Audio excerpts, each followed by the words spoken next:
Hi guys, ইমান কষ্ট কৰিছে আমাৰ ভণ্টিয়ে। এই ৰাতিপুৱাই ইমান কষ্ট কৰিছে, য'ত নেকি গাৰ বল দি দিছে দুখন কম্বলতে। হে পানী এগিলাচ খোৱা নাছিলে, গিৰিয়াকে এতিয়া কৈছে এনেকাই তাই বেচেৰা কষ্ট কৰি আছে আৰু।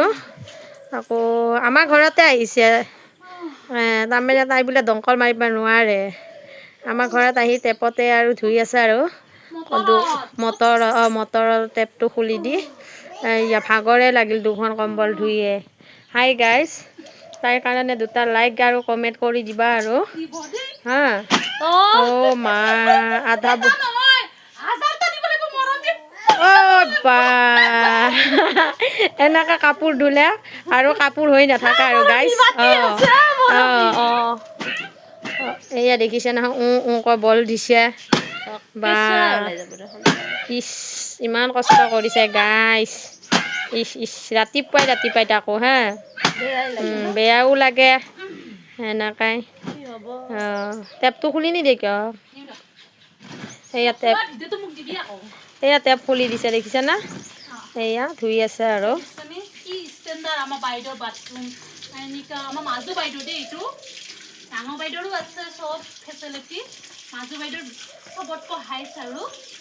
হাই গাইজ, মোৰ মুখখন চাব নেকি?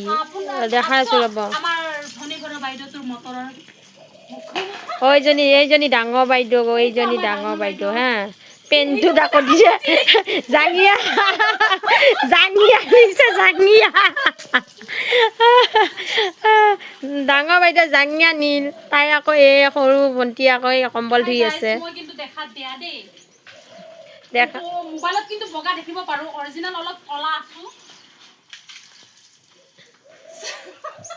হাই গাইজ,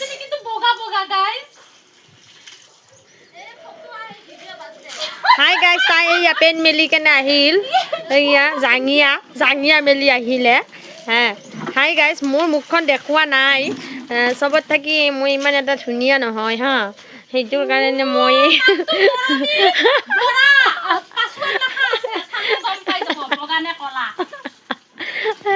হাই গাইজ, এনেকুৱা চাফ দিছে য'ত নেকি গিৰিয়াকে ক'ব আৰু ইমান চাফা কৰি লৈ আহিছে বাহিৰৰ ঘৰৰ পৰা কম্বল। এই ফেনেৰে ভৰ্তি কৰি দিছে পাকাখন, দেখিছে নহয়? এয়া এটা চাফ শেষ দুখন কম্বলত সেনেকাই। দুখ লাগিছে গাইজ, কি কৰিব আৰু সেনেকাই ৰাতিপুৱাই ছোৱালীতে মুতিব গ'লেও মানুহক লগত লৈ যায়।